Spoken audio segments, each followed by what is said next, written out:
Welcome back dear students to the lecture series of Advanced Java. I am Shruti Yagnik and today you will be studying in this video lecture about session management using cookies. The whole lecture is going to take you through the journey of what are sessions and how you are going to implement cookies practically. So let's begin. We'll start with introducing what are sessions. Before we move on to what are sessions, we will first see how the HTTP request and response structure actually is like. Say for example, you have your client and your server. Now, your client sends an HTTP request to your server. That is when you run something in your browser or you are typing a URL or you are doing some Google search. It is nothing but you are sending an HTTP request to your server. Server is going to reply in form of an HTTP response back to the client. Now, sometimes it becomes very necessary to save such kind of user information or track the user at times. Okay, now why this tracking is required? Suppose if you are doing some kind of shopping, then in that shopping you are supposed to select data and store them in your cart. You are supposed to do payment.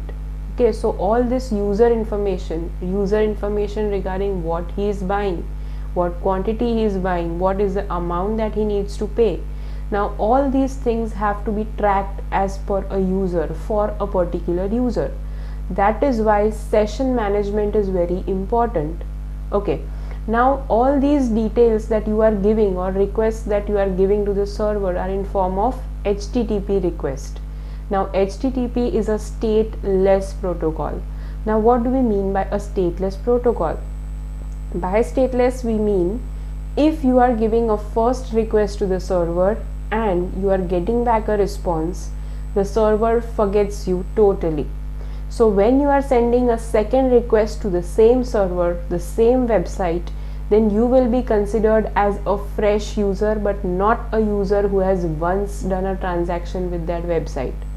So every request that a client makes to a same server, it is going to be always a new client or a new person for that particular server. So it becomes very difficult to maintain a user information, because at first request I must have ordered item 1, at second request I am ordering item 2. So there will be no linkage between my item 1 and my item 2. So that is the reason you need to maintain the state or the track of a user. Now this session is going to help you to associate all these different HTTP requests for a particular user and it will combine all this together. Okay, so session is something where a user is identified by the server and you can come to know that this user has come for many times. Okay, this is not the first time that it is visiting the site.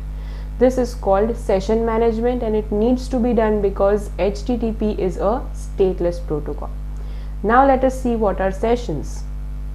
Sessions are nothing but an interval of time from a login of a user till the logout of that user, and this is done to maintain the state of the user or track the user progress. Basically session is used for tracking the user. Okay, now let us see what are cookies. Now cookie is a simple class available in Java. Okay, you can freely use it. It is an inbuilt class, but before we use that class we should know what cookies actually are. Now HTTP is a stateless protocol, so you need to track the user or you need to maintain state for that user. Now this cookie is nothing but a text file which is stored on the client browser, and this storage is done by your server. Now when does it happen? It happens when the client will send the first request to the server. At that time the server will generate something called as a cookie, and this cookie is written by the server to the client side or into the web browser, and this is done basically for tracking the user information. Now cookies are of two types. They can be persistent cookie and non-persistent cookie. Non-persistent cookies are cookies which are valid for a single session. That means if a server is storing a non-persistent cookie, then when he is giving the request from the browser, the cookie will be stored and when he closes the browser, the cookie will be deleted. Whereas persistent cookie is a cookie which is valid for multiple sessions. Okay, so a user needs to explicitly delete the cookie. It won't be deleted when you close the browser. Now this cookie class, if you want to implement, is readily available in javax.servlet.http package. From there you can use the cookie class by creating its object. We are going to see this in the programming session. Okay, now let us see how a cookie can be implemented before moving into core programming. You have your client and your server. The client is going to send the first HTTP request to the server. Okay, now HTTP is going to send this request. Server is going to generate some response and give back to the client. Now for that server, the client is dead. Okay, he has fulfilled the request of the client, so he doesn't remember the client anymore. Now suppose this client wants to make a second request, so he should be known for the second time. Okay, so if this user wants to make a second request, the client wants to make a second request, he should be identifiable. For that purpose, the server is going to generate a cookie and send the cookie back to the client along with the first HTTP response. Okay, now what is going to happen? The client is giving a second HTTP request. So the server has to identify that this is the client who has already come for once on my site or my website. So what the client is going to do, he will not just send the second request, but along with the second request, it is going to send a cookie which he had got previously from the server. So the server is going to read this cookie, and the server will come to know that yes, this particular client had already visited me for once.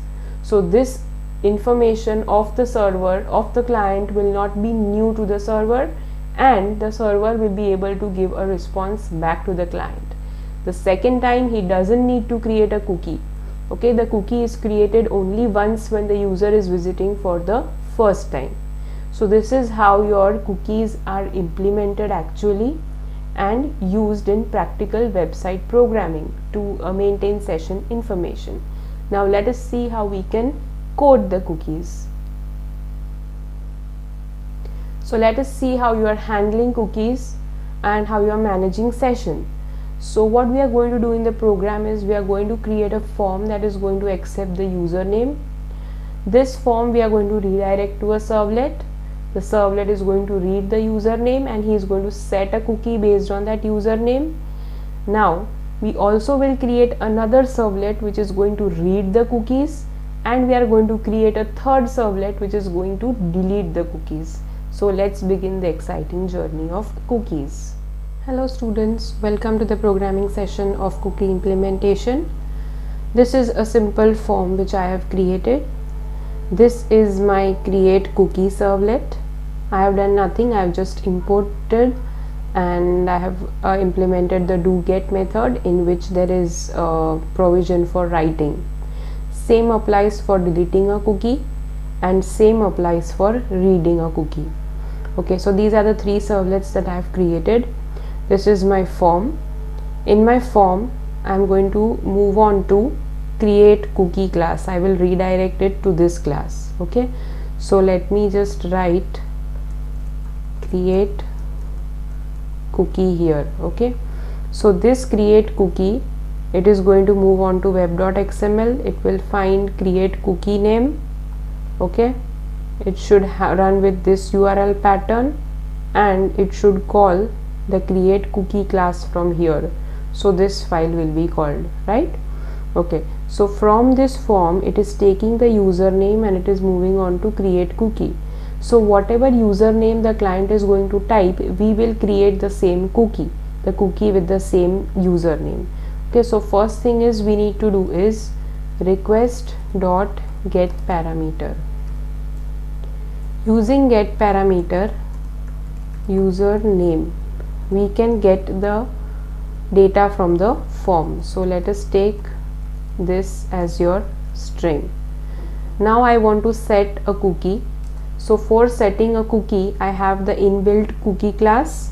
So I am going to create an object of the cookie class. Cookie C is equal to new cookie. Okay, and inside this I will give a name to a cookie.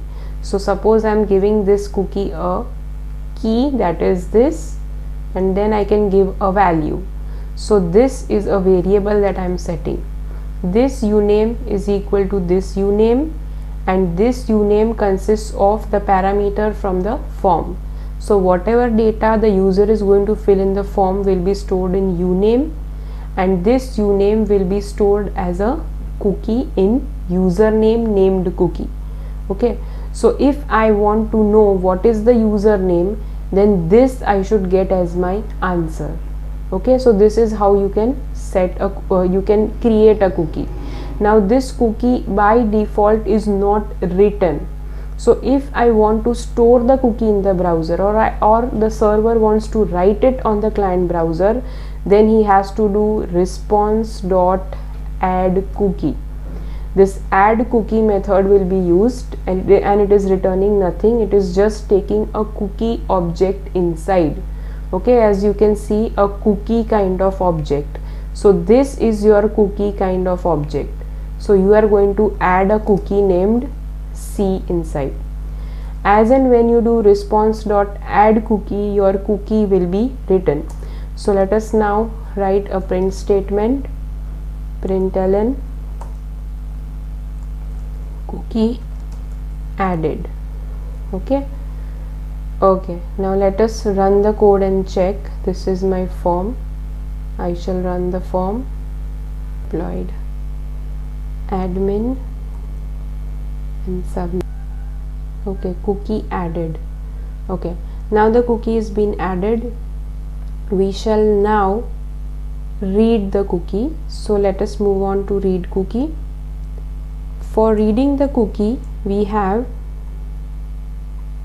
cookie array, because we may have set more than one cookies. Okay, so it is possible that you have a lot of cookies stored inside your browser.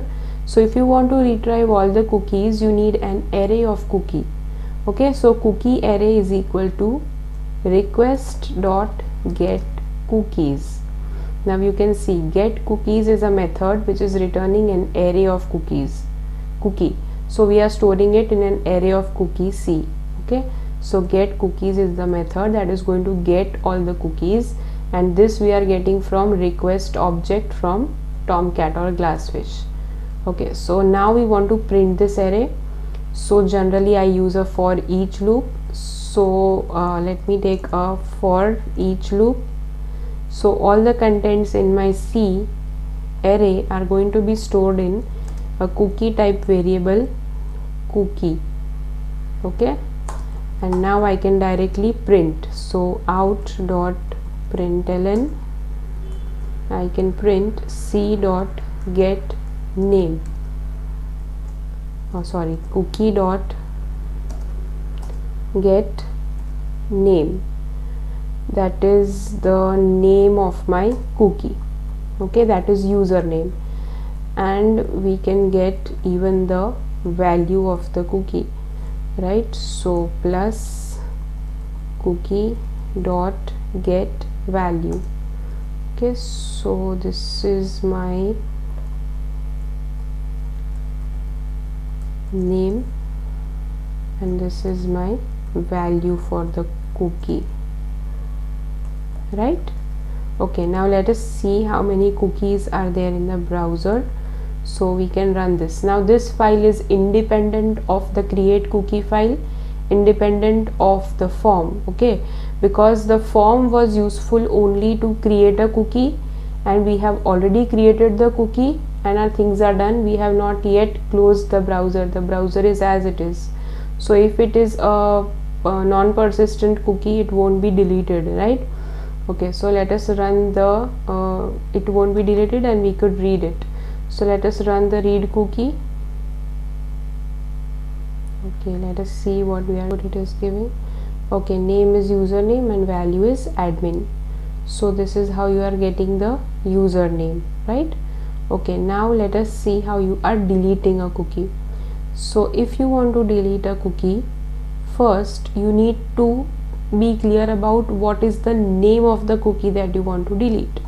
So cookie C is equal to new cookie, and I want to delete user name cookie, right? And I want to empty it first of all. Because I want to delete it, I will empty it. Second thing is I will set its expiry date to 0 or null. So C dot set maximum age, which is 0. And then after this I have to again rewrite the cookie so that the cookie will be deleted. Okay, otherwise if you don't rewrite the cookie, it will not be deleted. So C dot response dot add cookie, and inside that C. So now you have rewritten your cookie, and you will now see that it is been deleted.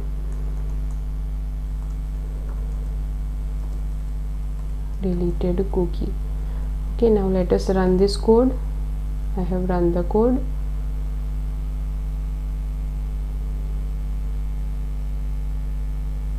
Now it says the cookie has been deleted. Now again you need to read the cookie to check that it has been actually deleted or not. Okay, so let us run the read code. Read. Okay, it is a null pointer exception.